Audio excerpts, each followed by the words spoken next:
Hello friends, I am Dr. Shruti, consultant, fertility expert at 39 Hospitals, LB Nagar branch. So, ee roju nenu maatlaadaboyedi entante genetic testing. So, PGT antaranamata. So, deentlo entante manam infertility lo embryos తయారు చేసిన embryos ని గర్భసంచిలో పెడతాము. So ఇలా పెట్టడానికి ముందు ఎంబ్రియోని testing చేసుకోవచ్చా, so ఇది బాగుందా లేదా, ఎంబ్రియో ఇంప్లాంట్ అవుతుందా లేదా, అండ్ అబార్ట్ ఏమన్నా అయ్యే ఛాన్స్ ఉంటుందా, is it a good embryo or a bad embryo, ఇది కూడా టెస్ట్ చేసుకోవచ్చు. సో ఈ టెస్టింగ్నే ఎంబ్రియోస్ని మనం ఇంప్లాంటేషన్కి ముందే టెస్ట్ చేస్తే దీన్ని ప్రీ ఇంప్లాంటేషన్ జెనెటిక్ టెస్టింగ్ అంటాం అనమాట. సో దీంట్లో 3 రకాలు ఉంటాయి, PGT-A, PGT-M and PGT-S. So అందరికీ ఇవన్నీ అవసరం లేదండి. ఫర్ ఎగ్జాంపుల్ ఎల్డర్లీ కపుల్ ఉన్నారు, అంటే 39 years 40 years వైఫ్ ఏజ్ ఉంది. సో వీళ్ళల్లో ఏజ్ రిలేటెడ్ క్రోమోజోమల్ అనామలీస్ రావచ్చు కాబట్టి వీళ్ళకి PGT-A అవసరం అనమాట. ఇంకొంతమందికి మోనోజెనిక్ డిజీజ్, ఆల్రెడీ ఫ్యామిలీలో జెనెటిక్ డిజార్డర్ ఏదో రన్ అవుతోంది, సో ఇప్పుడు మనకు కూడా మన బేబీకి కూడా వస్తుందా లేదా తెలుసుకోవాలంటే ఈ ఎంబ్రియోకి PGT-M అనే టెస్ట్ చేస్తామన్నమాట. సో ఇంకొన్ని ట్రాన్స్లొకేషన్స్ ఫైండ్ అవుట్ చేయడానికి PGT-S అనే టెస్టింగ్ చేస్తాం. సో ఇది అందరికీ అవసరమా? సో డెఫినెట్లీ అందరికి కాదండి. When a young couple with a normal history, ఏం అబ్నార్మల్ హిస్టరీ లేకుండా అంతా బాగున్న వాళ్ళకి ఏ టెస్టింగ్ అవసరం లేదు.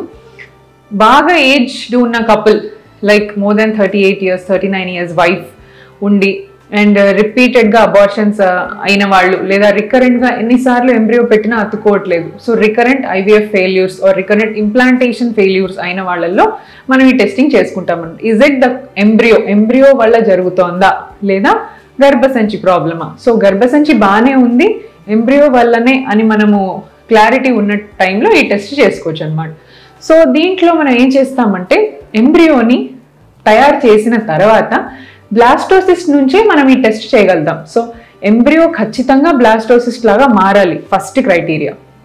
ఎంబ్రియో బ్లాస్టోసిస్ట్ లాగా మారిన తర్వాత ఆ చిన్న ఎంబ్రియో నుంచి, ఎంబ్రియోలో ఎన్ని సెల్స్ ఉంటాయి బ్లాస్టోసిస్ట్లో అంటే ఒక 100 cells, 75 to 100 cells దాకా ఉంటాయండి. సో ఈ 100 cellsలో అవుటర్ లేయర్ ఉంటుంది అండ్ సెంటర్లో ఒక మాస్ ఉంటుంది అనమాట. సో ఈ అవుటర్ లేయర్ నుంచి బేబీకి తర్వాత ప్లాసెంటా ఫామ్ అవుతుంది, ఇన్నర్ సెల్ మాస్ నుంచి బేబీ ఫామ్ అవుతుంది. సో ఇన్నర్ సెల్ మాస్ నుంచి మనం సెల్స్ తీసి బయోప్సీకి పంపిస్తే బేబీ డిస్టర్బ్ అవుతుంది కాబట్టి ఇన్నర్ సెల్ మాస్ని టచ్ చేయకూడదు. అవుటర్ లేయర్ ఏదైతే ప్లాసెంటా ఫామ్ చేస్తుందో ఫ్యూచర్లో, దాని నుంచి ఒక స్పెషలైజ్డ్ పిప్పెట్ ఉంటుందండి. సో ఏది పడితే ఆ నీడిల్లోంచి బయోప్సీ తీయరాదు. Embryo is a very delicate thing, we all no.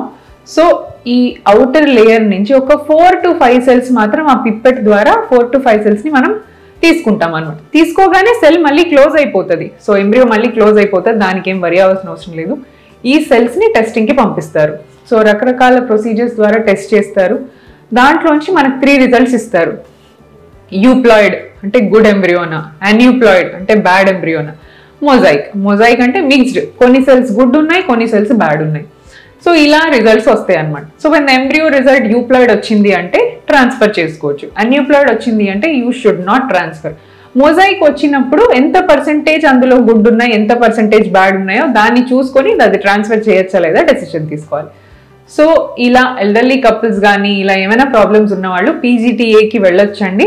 ఇది ఒక కొంచెం ఖర్చుతో కూడుకుంట ఈ ప్రాసెస్.